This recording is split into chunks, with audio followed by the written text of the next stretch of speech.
નમસ્કાર દર્શક મિત્રો, હોટલાઇન ન્યૂઝની સાથે હું છું સોનલ. આજે આપણે વાત કરવાના છે કે ઉનાળાની અસહ્ય ગરમીથી પીડાતા આપણે તો લોકો તો હંમેશા જ્યારે પણ બહારથી ગરમીમાંથી ત્રાસીને આવે એટલે ઘરે આવીને ઠંડુ ફ્રીજમાંથી પાણી કાઢીને પીશે, ઠંડા પીણા પીશે, એસી ચાલુ કરીને બેસે અને વારંવાર આપણે માટલાનું ઠંડુ પાણી પણ પીવાનું પસંદ કરતા હોઈએ છે. પરંતુ શું તમે ક્યારેય વિચાર્યું છે કે આ અસહ્ય ગરમીની અંદર, આ ઉનાળાની સિઝનની અંદર બિચારા અબોલ પશુ અને પક્ષીઓની હાલત શું થતી હશે? એમના માટે આ ગરમીથી બચવા માટે એમને પાણી એ તો કોઈની પાસે માંગી શકવાના નથી કે મને ખૂબ તરસ લાગી છે અથવા તો મને ખૂબ જ ગરમી લાગી છે તો મને કોઈ ઠંડુ પાણી આપો અથવા તો પાણીની સગવડ કરી આપો.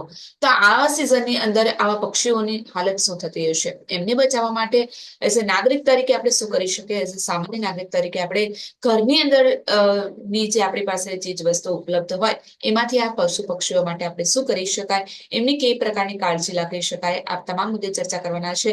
અને આ ચર્ચાની અંદર આપણી સાથે સ્ટુડિયોની અંદર ઉપસ્થિત છે સ્વર ચેરિટેબલ ટ્રસ્ટના શક્તિભાઈ પાઠક. શક્તિભાઈ, આપનું સ્વાગત છે અમારા સ્ટુડિયોમાં. શક્તિભાઈ, આ ઉનાળાની સિઝનની અંદર આપણે પક્ષીઓ માટે એઝ અ સામાન્ય નાગરિક તરીકે ઘરની અંદર જ આપણી પાસે જે પણ વસ્તુ ઉપલબ્ધ હોય, ના વધારે ખર્ચો કરતા આપણે આ પક્ષીઓની કાળજી કઈ રીતે લઈ શકાય? માટીના પાણીના પોટ્સ ઘણી બધી સંસ્થાઓ છે સુરતની અંદર જે લોકોને ફ્રી ઓફ કોસ્ટ આપે છે. તમે એ સંસ્થાઓનો સંપર્ક કરો. પાલ રોડ ઉપર નવા આરટીઓની બાજુમાં બર્ડ હોસ્પિટલ છે, ત્યાંથી બી એ પોટ્સ વિના મૂલ્યે લોકોને આપવામાં આવે છે. એ પોટ્સ લાવો ઘરે અને એની અંદર પાણી ભરી તમે છાયાવાળી જગ્યામાં મૂકી શકો, જેથી પ્રાણી હોય કે પક્ષી હોય કોઈની માટે એ ઉપયોગી થઈ છે. ખાસ કરીને શક્તિભાઈ, આપણે જોઈએ છીએ કે લોકો, આપણે ઘણી બધી સોસાયટીની અંદર જોતા હોઈએ કે અમુક આવા જીવદયા પ્રેમી લોકો હોય એ આવા પ્રાણી અને પક્ષીઓ માટે કુંડાની સગવડ તો કરે, એમના અગાસી પર, એમના ઘરની આસપાસ છે, એમની ગેલેરીની અંદર, બાલ્કનીની અંદર ખાસ કરીને આવા કુંડા તો મૂકતા હોય, પરંતુ એની સાફ સફાઈ અને માવજત કરી શકતા નથી. તો આવા પક્ષીઓ માટે આ ઉનાળાની સિઝન માટે આપણે જયારે કુંડા તો મૂકી દેતા હોય, પરંતુ શું ત્યાં જ આપણી જવાબદારી પૂરી થઈ જતી હોય? એમની સાફ સફાઈ કઈ રીતે કરી શકાય? રેગ્યુલર બેઝિસ પર એને ક્લિનિંગ કરવાના હોય છે. માટીના કે પ્લાસ્ટિકના, જે બી પ્લાસ્ટિકના કુંડાનો ઉપયોગ ઓછો કરજો. પબ્લિકને હું ખાસ કહીશ, માટીના કુંડાનો કે માટીના પાણીના પોટનો યુઝ કરો. રીઝન છે કે એક તો પ્લાસ્ટિકના કુંડાની અંદર કે પ્લાસ્ટિકના જે બી વાસણ હોય છે એની અંદર પાણી અસહનીય ગરમ થઈ જાય અને એ પક્ષી પી નથી શકતા, વેસ્ટ બી થાય છે અને યુઝમાં બી નથી આવતું. સેકન્ડ કે માટીના કુંડાની અંદર એને રેગ્યુલર ક્લિનિંગ કરતો રહીએ. જો બે એક દિવસ એને ક્લીન ન કરો તો એની અંદર લીલ જામી જાય છે અથવા તો એની અંદર ગંદકી આવી જાય. આપણે એની અંદર પાછું પાણી એ જ પોટમાં, ગંદા પોટમાં જો પાણી ભરશું તો એને પીવાથી પક્ષીઓ કે પ્રાણીઓને કોઈ બી બીમારી લાગી શકે છે. એટલે એને પ્રોપર ક્લિનિંગ. હવે આપણે જો જીવદયાની વાત કરતો, એ બહુ નોર્મલ કામ છે. આઈ થિંક 1 કે 2 મિનિટનું કામ છે, એને વ્યવસ્થિત ચોખ્ખું કરી એને પાછું પાણી પડી જાય. મારા ઘરે, ઇવન મારા ઘરની વાત કરું તો મારા ઘરે 5-7 મેં પોટ્સ મૂક્યા છે પક્ષીઓ માટે અને ડેલી બેઝિસ પર એને ક્લીન કરું. રોજ એ વસ્તુ એ ક્લિનિંગ થતી હોય છે. એને પ્રોપર ક્લીન કરો અને પાણી એને મૂકી શકાય.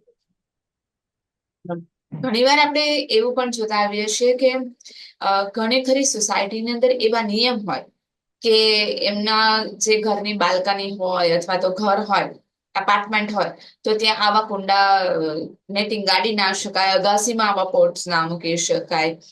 અને જોવા જઈએ તો આવી પક્ષીઓ માટે જે પણ સુવિધા ઉપલબ્ધ કરાતા હોય તો એવું વિચારતા હોય કે ક્યાંક એનાથી તમે પણ બીમાર થઈ શકો.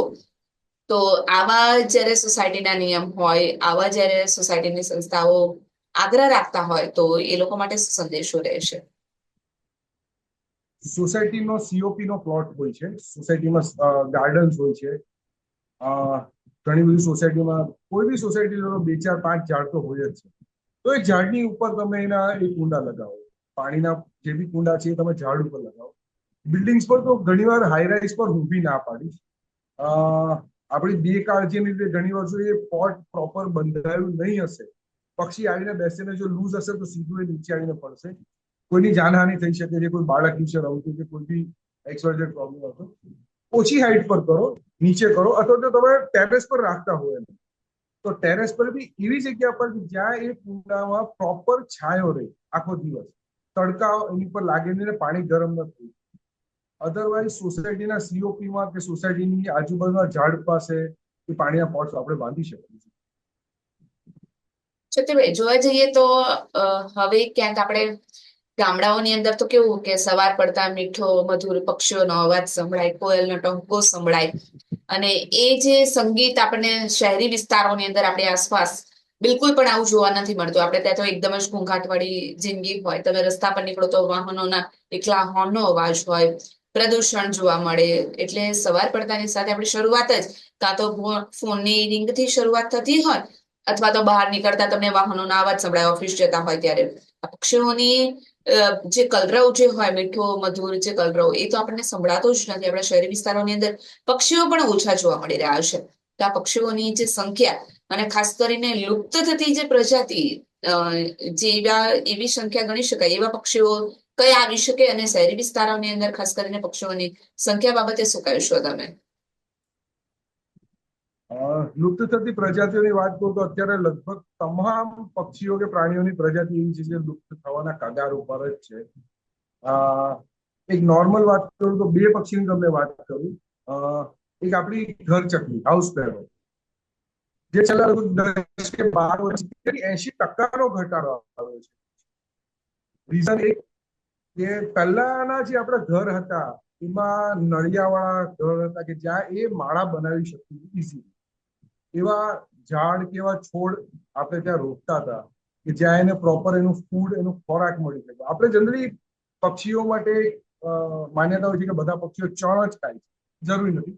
જે અમુક કીટ પતંગા બી ખાવાવાળા પક્ષીઓ છે. અને સિટીમાં તમે વાત કરી તો સિટીની અંદર સૌથી વસ્તુ જો ઘટી હોય તો એ પ્લાન્ટેશન છે, ઝાડ. મને રેગ્યુલર બેઝિસ પર અમે લોકો પ્લાન્ટેશન્સ કરીએ છીએ. બહુ મોટા મોટા પ્લાન્ટેશન્સ અમે લોકો કરતા હોઈએ છીએ કે જેના લીધે પક્ષીઓની સંખ્યા વધે, પક્ષીઓને બેસવા માટે આશરો મળે, પક્ષીઓને માળો બનાવવા માટે આશરો મળે. તો એક 200 કે 250 બંગલોની સોસાયટીની અંદર મારું માનવું છે કે મિનિમમ 50-70 એવા ઝાડ હોવા જ જોઈએ કે જ્યાં તમે કીધું એટલે કે સવારમાં કાં તો ગાડીઓના હોર્ન અથવા તો મોબાઈલની રિંગટોનથી આપણે જાગતા હોઈએ છીએ. તો દરેક સોસાયટીની અંદર આવી રીતે 50-60 મોટા મોટા ઝાડ રહેશે તો એનાથી પક્ષીઓ આવશે. તમે મારા ઘરની બી કદાચ વિઝિટો લેશો તો મારા ઘરે એવા બહુ મોટા મોટા મેં ઝાડ રોપી રાખે. સીતાફળ છે, આસોપાલવ છે, ત્યાંથી પક્ષીઓ એમાં આવે છે. રેગ્યુલર બેઝિસ પર માળા બનાવે છે. મારા કમ્પાઉન્ડની અંદર સુધી એ લોકોના નેસ્ટિંગ મેં હાલ ફિલહાલ બી છે. મારે ત્યાં સીતાફળના ઝાડ છે. અને બે રૂલ, મારા ત્યાંનો એક નાનો એક રૂલ છે અમારા ઘરનો, અમારા પેરેન્ટ્સે બનાવેલો રૂલ છે કે સીતાફળથી અમે લોકો કોઈ સીતાફળ તોડતા નથી. એ ફક્ત પક્ષીઓ માટે છે. દિવસો પક્ષીઓ ખાય છે, રાતે ચામાચીડિયા કે એને આનંદ કરે છે. એટલે ઝાડ રોપો, ઉપયોગી ઝાડ રોપો, એટલે જેનાથી પક્ષીઓને ખોરાક બી મળી રહે, પક્ષીઓને રહેવાની જગ્યા બી મળી રહે, પક્ષીઓને માળો બનાવવાની ઈઝી જગ્યા અવેલેબલ થઈ જાય તો ઓટોમેટિકલી પક્ષીઓની સંખ્યામાં વધારો થશે જ. એ સાચી વાત કરી શક્તિભાઈ. જોવા જઈએ તો તમે સ્વર ચેરિટેબલ ટ્રસ્ટ સાથે ઘણા સમયથી સંકળાયેલા છો. ખાસ કરીને જોવા જઈએ તો ઉનાળાની સિઝનની અંદર ઘણા આપણે જોતા આવીએ કે લોકોને લૂ લાગવાને કારણે જે ગરમીના શિકાર બનતા હોય, ખાસ કરીને લૂ લાગી જતી હોય એવું આપણે જોતા આવ્યા છે. તો આ પક્ષીઓમાં શું આવા ઉનાળાની કેવા પ્રકારની અસર થઈ શકાય, અને પક્ષીઓને લૂ લાગવાના ચાન્સીસ રહે ખરા? કેવી રીતે ખબર પડે કે એ લોકો પણ હોય છે ગરમીના શિકાર બન્યા હશે, ડિહાઇડ્રેશનના શિકાર બન્યા હશે? કે રેગ્યુલર અમને સુરત સિટીમાંથી કે આજુબાજુના આઉટસ્કટમાંથી મને રેગ્યુલર કોલ્સ આવતા હોય છે પક્ષીઓ માટે, પ્રાણીઓ માટે, સાપ માટે. અમને રેગ્યુલર કોલ્સ આવે છે. તો આવી રીતે અત્યારે હાલ ફિલહાલ ઉનાળાની સિઝનમાં અમને એ વસ્તુનો અમે માહિતગાર હોઈએ છીએ કે જો કોઈ પક્ષી માટેનો કોઈનો ફોન આવે છે કે ભાઈ મારા ઘરની અંદર કે મારા ઘરના કમ્પાઉન્ડમાં કે ઓફિસના કોઈ એરિયામાં પક્ષી આવીને બેસી ગયું, એટલે જનરલી અમે પૂછતા હોઈએ છીએ કે ભાઈ કઈ વાગ્યું છે, લોહી કે ના, ખાલી બેસી ગયું. એટલે એનો મતલબ છે કે ડિહાઇડ્રેટ, અતિશય તડકાને હિસાબે સિમ્પલ એક વસ્તુ, આની પહેલા તમે વાત કરી કે ઝાડ ઉપર રહેવા વાળા પક્ષી અત્યારે હવે સિમેન્ટના અગાસીઓ પર બેસવા માટે મજબૂર છે. જે પક્ષી ઝાડ ઉપર રહે છે અત્યારે સિમેન્ટની અગાસી ઉપર બેસવા માટે મજબૂર છે. ઝાડમાં એને છાંયો બી મળે છે અને સુકૂન બી મળે છે, આરામ બી મળે છે, પણ આ અગાસી પર કે જે મજબૂરન બેસવું પડે છે ત્યારે 24 દિવસના પૂરેપૂરો સમય એ તડકામાં હોય છે અને પાણી કમીના હિસાબે ડિહાઇડ્રેટ થઈ જાય છે. ઘણી વાર આજે જે કોલ આવે છે ત્યારે અમે લોકોને એ જ કહીએ છીએ કે અમારા પહોંચવા પહેલા તમે એ પક્ષીને જો પાણી પીવડાવી શકતા હો તો થોડુંક પાણી પીવડાવો. બીજી કોઈ વસ્તુ આપવાની જરૂર નથી પક્ષીઓને. ઘણી બધી વાર મેં તમને કુંડાની જે વાત કરી, નાની હું તમને એક વસ્તુ કહું કે લાસ્ટ વીક મને એક મેડમનો કોલ આવ્યો હતો કે સર મેં બહુ બધા કુંડા રાખ્યા છે અને મારા ઘરની પ્લીઝ તમે એકવાર વિઝિટ લેજો, મારે શું સુધારા કરવા જોઈએ, શું કરવા જોઈએ. અમે ગયા એટલે એમના કુંડાની અંદર મેં પાણીનો કલર થોડોક અલગ દેખાયો મને. એમ આ લાલ કલર જેવું પાણી, તો કે મેં રૂઅફઝા ભર્યું છે પક્ષીઓમાં. એટલે એ એવું કરતા નહીં પ્લીઝ. લોકોનું કોઈ ઇન્ટેન્સ ખરાબ નથી કે લોકોની અંદરની દયા ભાવના હોય છે કે ના પક્ષીઓને વધારે સારું મળે, પક્ષીઓને પાણી જ પીવડાવો. કોઈ બીજા એસેન્શિયલ કોઈ એવા એને પદાર્થો આપવાની કોશિશ ના કરી તો કુદરત એને આપ્યું નથી. એને પચતું નથી, એને નુકસાન કરે છે. હા, કદાચ સ્વાદ સારો હશે તો એ પી જશે, પણ એને એ વસ્તુ ફાયદો કરશે નહીં, નુકસાન કરશે. એટલે બીજી વસ્તુ કે નોર્મલ પાણી ભરો. જનરલી કુંડાની અંદર કે પાણીના પોટની અંદર લોકો એકદમ આઈસી પાણી ભરવે, એટલે એકદમ ફ્રીજમાંથી બોટલ કાઢી સીધું અંદર એમાં નાખી દે છે ઠંડુ પાણી. એ બી એ લોકોની ભાવના ખરાબ નથી. એ લોકોની ભાવના એવી છે કે પક્ષીઓને ઠંડુ ઠંડુ પાણી પીવા મળે. નોર્મલ માટલાનું પાણી આપણે એમાં ભરો, કેમ કે એ પક્ષી પાણી પીશે જ નહીં એટલું ઠંડુ પાણી. અને કુંડાની સાઈઝ થોડીક મોટી રાખશો. જો થોડીક મોટી સાઈઝ રહેશે તો એ અંદર પાણીની અંદર ઉતરી ને પોતાને એક વ્યવસ્થિત આખું શરીર બી ઠંડુ કરે. અંદર એ પોતે સ્નાન કરી એ પ્રોપર એ પોતાના આખા શરીરમાં એ કરી શકે. એ રીતનું મોટું કુંડું રાખજો, જેથી પી બી શકે અને પોતાનું શરીર બી ઠંડુ કરે. એ સાચી વાત છે, કારણ કે ઉનાળાની અંદર આપણે તો શાવર લેતા હોઈએ, કલાકો સુધી બાળકો નાહવાનું પસંદ કરતા હોય અને ખાસ કરીને બહાર ફાર્મ હાઉસ ની અંદર નાહવા જતા હોય, આવા બધા ધમાલ મસ્તી કરવા માટે ના સ્પેશિયલ જે વોટર પાર્ક હોય એની પણ મજા લેતા હોય. પણ આ પક્ષીઓ માટે પણ આપણે ધારીએ તો આપણા ઘરોની અંદર આપણા અગાસી ઉપર આવી રીતે કુંડા મૂકીને પક્ષીઓને પણ પાણીથી આ ઉનાળામાં રાહત આપી શકાય. સ્વર ચેરિટેબલ ટ્રસ્ટ ખાસ કરીને પશુ અને પક્ષીઓ માટે જે કાર્ય કરી રહી છે, અબોલ પક્ષીઓ માટે કેવા પ્રકારની કામગીરી તમારા ટ્રસ્ટ તરફથી કરવામાં આવી રહી છે, એના વિશે જરા દર્શક મિત્રોને જણાવજો. એકચ્યુઅલી આ ફિલ્ડની અંદર એટલે પ્રાણી પક્ષીઓની કામગીરીમાં મને લગભગ છેલ્લા 36 વર્ષથી હું કાર્યરત છું. સ્વર charitable trust, nature club Surat છે. અમે લોકો બધા નેચર ક્લબ સુરતના મેમ્બર્સ છીએ. સુરતની, ગુજરાતની, આપણા ભારત દેશની સૌથી સારામાં સારી પ્રાણી પક્ષીઓ માટેની એનજીઓ છે. અને નેચર ક્લબ સુરત બી આજે ઘણું બધું સારું કાર્ય કરે છે. મારી પોતાની વાત કરું તો મને ઘણા બધા વર્ષોથી નાનપણથી એટલે પ્રાણી પક્ષીઓ માટે કામ કરવાનું બહુ પસંદ હતું.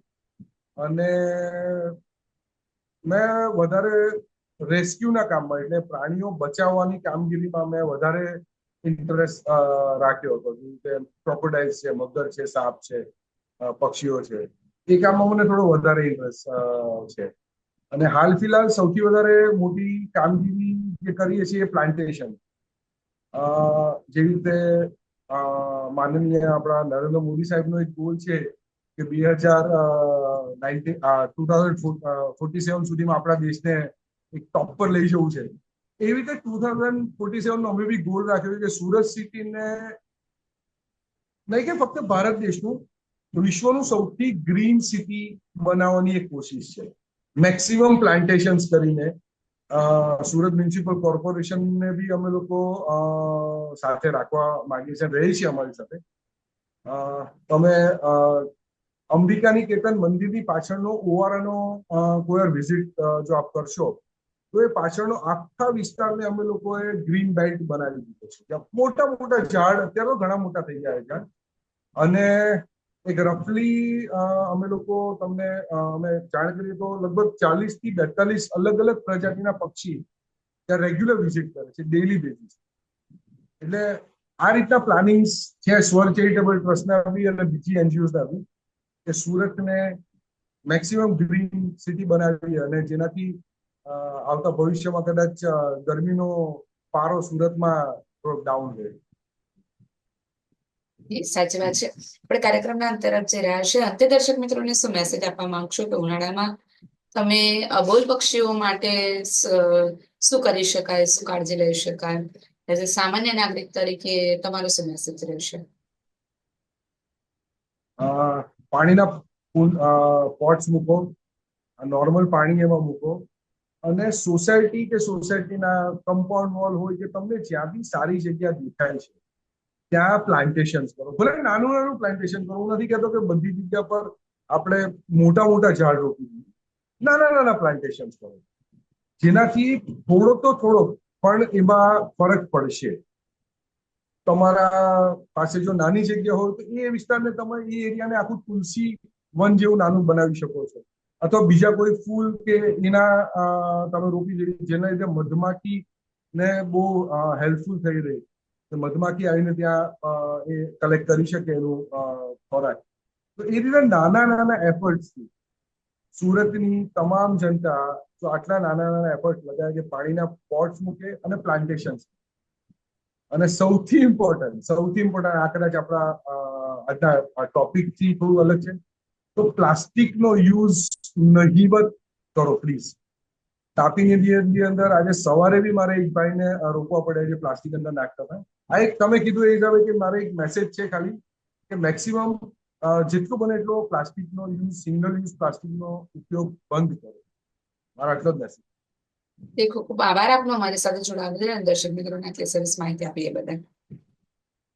તો દર્શક મિત્રો, આપણે જે રીતે જાણ્યું કે શક્તિભાઈ જે રીતે જણાવ્યું તે પ્રમાણે કે ઉનાળાની ઋતુની અંદર ખાસ કરીને આ અબોલ પશુ અને પક્ષીઓ માટે એક સામાન્ય નાગરિક તરીકે આપણે પણ આપણી અગાશીની અંદર, આપણા ઘરની આસપાસ, આપણા બગીચાની આસપાસ આ પક્ષીઓ માટે પાણીની સુવિધાઓ કરવી જોઈએ, જળ માટેની સુવિધા કરવી જોઈએ, અને બની શકે એટલે તમારી આસપાસ પ્લાન્ટેશન કરો કે જેના કારણે પક્ષીઓને આ સિમેન્ટ કોન્ક્રીટના ઘરો પર ના બેસવું પડે અને એક સરસ ઝાડની અંદર માળો બનાવી શકે, એમને પોતાને રહેવાની સુવિધા થઈ શકે. એના કારણે આપણે જે લુપ્ત થતી પ્રજાતિઓની જે સંખ્યા ગણી રહ્યા છે એ સંખ્યાની અંદર આપણે આપણો થોડો ઘણો સહિયારો પ્રયત્ન આપી શકાય અને આ લુપ્ત થતી પ્રજાતિને પણ બચાવી શકાય. આપણે જે રીતે ઘોંઘાટભર્યું વાતાવરણ જીવી રહ્યા છે એ ઘોંઘાટમાંથી આપણને ક્યાંક સવાર પડે મીઠું મધુર પક્ષીઓનો અવાજ સાંભળવા મળે એવી પણ આપણે આશા રાખી શકીએ.